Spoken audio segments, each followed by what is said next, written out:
Namastê, eu sou o Mestre Aleph e hoje nós vamos ver o último episódio da nossa série Dúvidas Frequentes. Último episódio, por enquanto.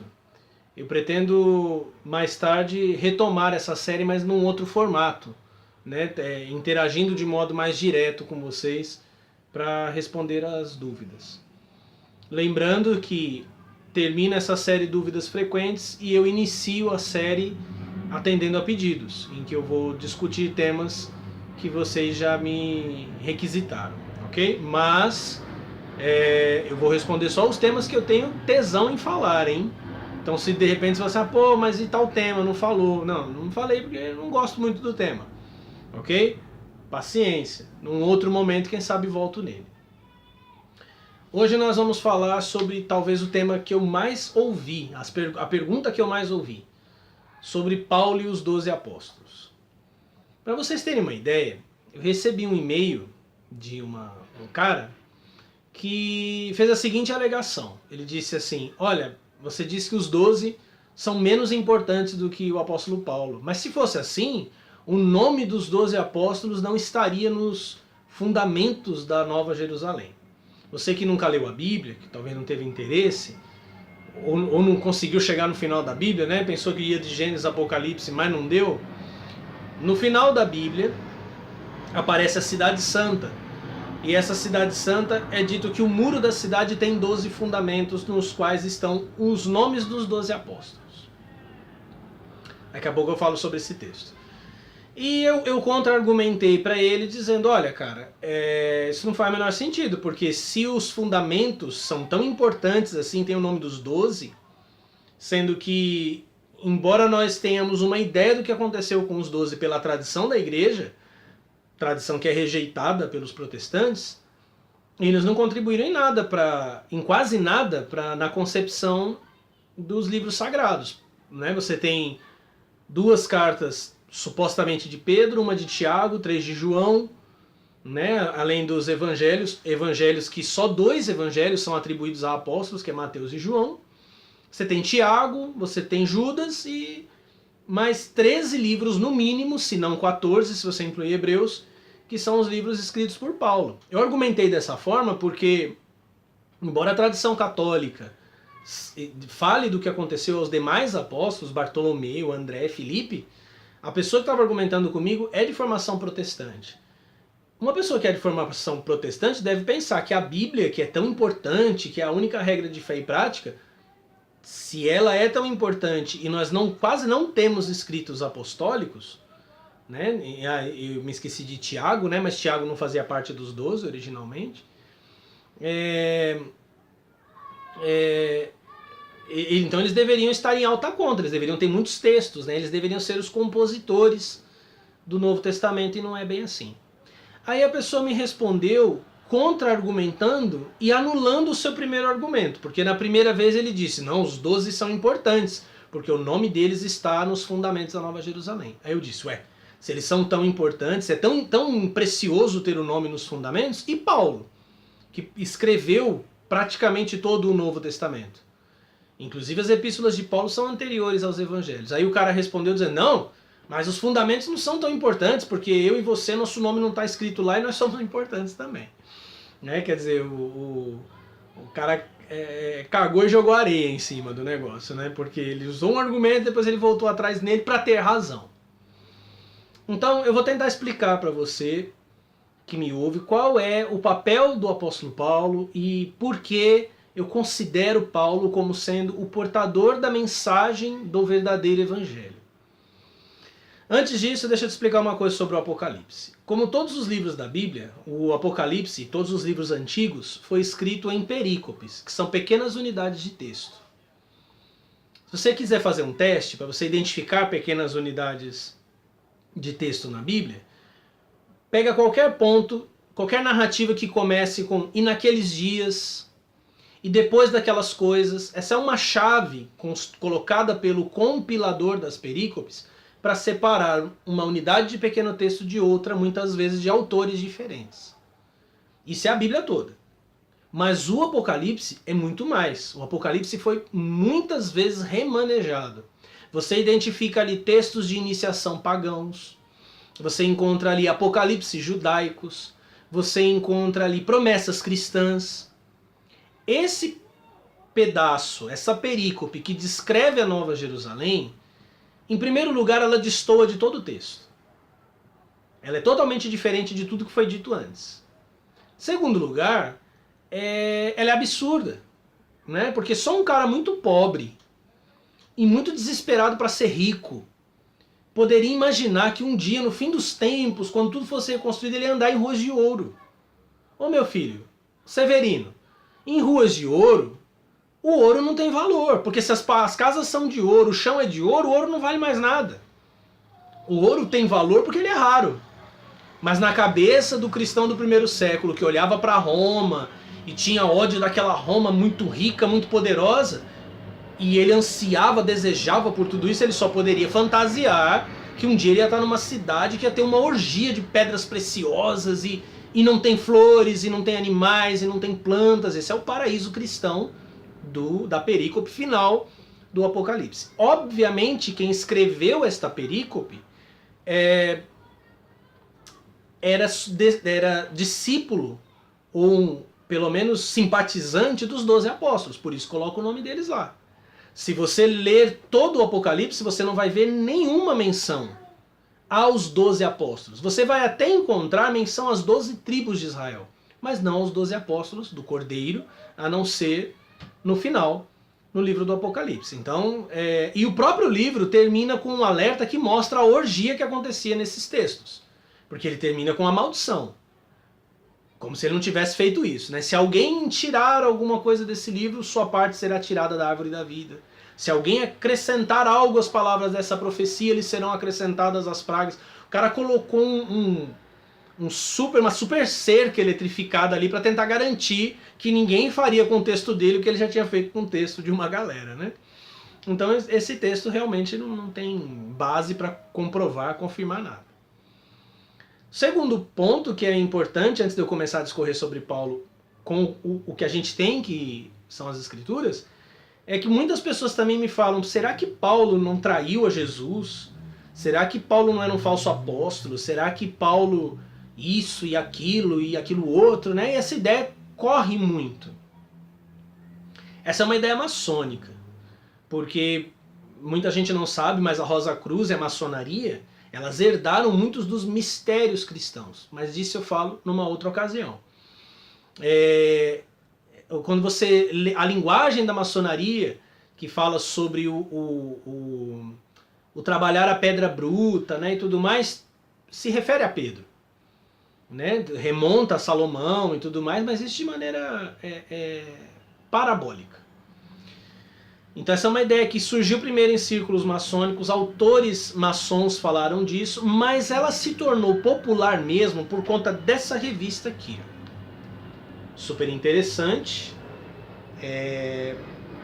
Bom, eu não sei o número dela, tá em algum lugar aqui, não importa, né? Super interessante, e você vê aqui, São Paulo traiu Jesus.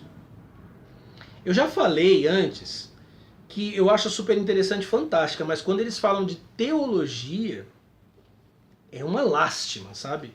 Eles são muito ruins para falar de teologia. Então você tem uma matéria bem grande aqui, que não acrescenta muito, né? Tá escrito aqui, o homem que inventou Cristo. Veja que a chamada é bem tendenciosa, né? Inclusive se diz, o mundo cristão não seria o mesmo sem a mensagem que São Paulo transmitiu ao Império Romano. Para conquistar fiéis, ele fez concessões que desagradaram aos discípulos de Jesus e ainda despertam acirradas discussões entre pensadores e religiosos. Eu gostaria de saber quem são os pensadores e religiosos que discutem isso. Afinal, Paulo espalhou ou deturpou a palavra de Cristo? Aí você lê uma longa matéria, né? Tem um momento aqui que eles discutem o cristianismo ou paulinismo, né? Inclusive, no programa do Jô Soares, aquela besta quadrada chamada Padre Beto, que não é mais padre, mas gosta de chamar de padre, aí ele diz, não, o sacerdócio é irrevogável. Então eu recebi o sacramento da ordem, então não deixo de ser padre.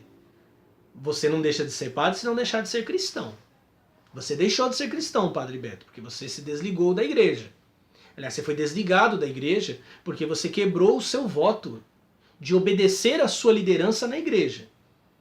Voto que todo iniciado faz, de uma maneira ou de outra, num nível ou outro, nas iniciações dentro das ordens mágicas, da Rosa Cruz, da maçonaria. Você desobedeceu aos seus superiores que você jurou obedecer quando você recebeu esse mesmo sacramento. Então você não é mais padre porque não é mais cristão. Ele falou essa mesma asneira no programa do Jô Soares. E o Jô Soares, que você acha tão pica, tão inteligente, confirmou a merda. Ah, o cristianismo foi influenciado mais por Paulo do que por Jesus. E por isso que o cristianismo é misógino, e por isso blá blá blá blá blá blá blá blá blá blá. Quem dera o cristianismo tivesse sido influenciado mais por Paulo. Ele seria menos legalista, ele seria mais místico, ele compreenderia os mistérios de Deus. A chamada da matéria já começa arregaçando, porque não faz uma pergunta, mas uma afirmação. E é isso que os jornalistas aprendem nas faculdades de jornalismo hoje. De modo subliminar, colocar ideias na sua cabeça em nome da informação. Aí a matéria termina de uma maneira também muito tendenciosa, dizendo: conservador ou radical, fiel ou não a Jesus Cristo, São Paulo foi sem dúvida um dos poucos evangelizadores, se não o único, a fazer o cristianismo passar da cultura semita à greco-romana, possibilitando que ela se tornasse uma religião mundial. Ele criou condições para que povos não judaicos, ao receberem a mensagem de Jesus, aliás, a mensagem de Deus, fossem inseridos de forma igualitária na comunidade cristã. Afirma André Chevitarese, da UF do Rio de Janeiro, Universidade Federal do Rio de Janeiro. Aí, agora é o articulista que está falando, o cara que fez a matéria. Sem Paulo, considerado por muitos o pai do cristianismo, a história da humanidade teria tomado outro rumo. A Idade Média, marcada pela força da Igreja Católica, ocorreria de outra forma. E o mundo em que vivemos seria totalmente diferente, nada seria como é. Aqui ele se aproveita de preconceitos. Todo mundo pensa que sabe o que aconteceu na Idade Média. Todo mundo acha que sabe como era o mundo na Idade Média. Então ele apela a esse mito da Idade das Trevas, mito que nasceu depois no Iluminismo, né? E ele diz, tá vendo? Se Paulo não tivesse espalhado o cristianismo para o mundo todo, na Idade Média o mundo seria diferente, e tantas pessoas não teriam morrido, e né, ele já evoca, faz brotar da tua cabeça todas essas ideias. Mas o que literalmente arregaça com a matéria, destrói a matéria de uma vez por todas, é o que ele coloca aqui do lado, numa coluna aqui. Pregação controversa. Olha só, ainda estou aqui, tá o final da matéria, tá? Pregação controversa. As supostas contradições entre os ensinamentos de Cristo e de Paulo. E aí ele faz uma série de contradições, pegando os pontos mais importantes para a mentalidade comunista do brasileiro. Para essa formação gramsciana que o brasileiro recebeu. Paulo Freireana do brasileiro. Então ele vai falar da obediência ao Estado, descontextualizando tudo que Paulo disse, inclusive ignorando que Paulo só disse isso, que os cristãos deveriam obedecer ao Estado em Roma, e isso faz toda a diferença. Sobre a escravidão, né, como se a escravidão não fosse essencial ao mundo antigo. Sobre a submissão feminina, e aí ele distorce o texto de Efésios capítulo 5, porque ele coloca o título em vermelho para que você se concentre nisso. Aí, daqui a pouco eu falo do que ele usou como contraponto às ideias de Paulo. E por último, sobre a doutrina da salvação. E aí no fim, ele está contrastando as doutrinas de Paulo com um tal evangelho dos 12 santos. E aí olha como ele termina. O evangelho dos 12 santos é um texto apócrifo do início do cristianismo, supostamente escrito pelos 12 apóstolos. Ele não é reconhecido pela igreja. Deixa eu te falar. Essa é a mentira mais safada que eu já ouvi na minha vida. O Evangelho dos 12 Santos, como meus irmãos Rosa Cruzes bem sabem, foi escrito em 1902 por um reverendo chamado Gideon Ousley.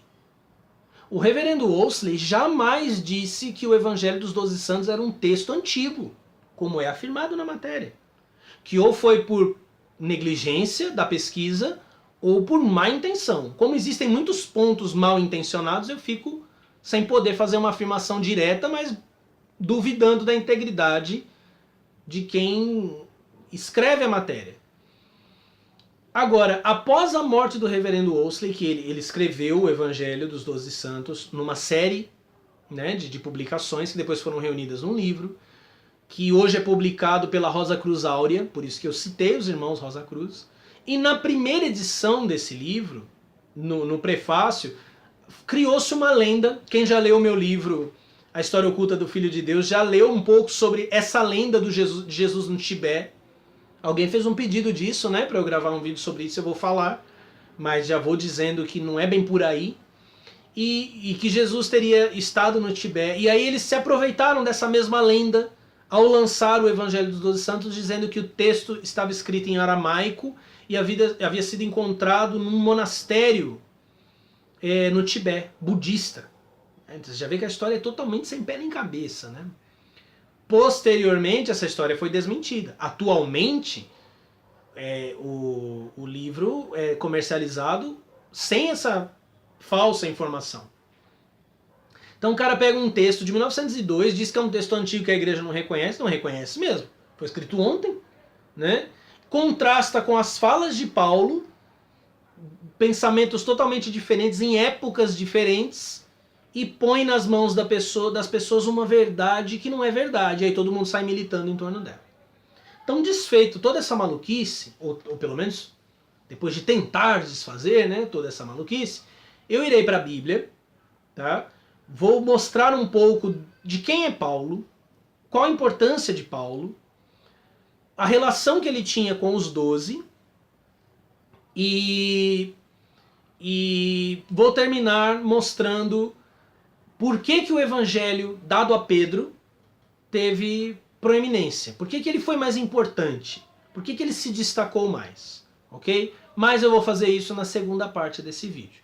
Então, pula para o próximo, mas não esquece de deixar o seu like. Se não se inscreveu, se inscreva no canal e não deixa de clicar aí no sino para receber notificações. Ok? Nos vemos na segunda parte, Paulo e os 12 Apóstolos, fechando o nosso estudo de dúvidas frequentes. Namastê.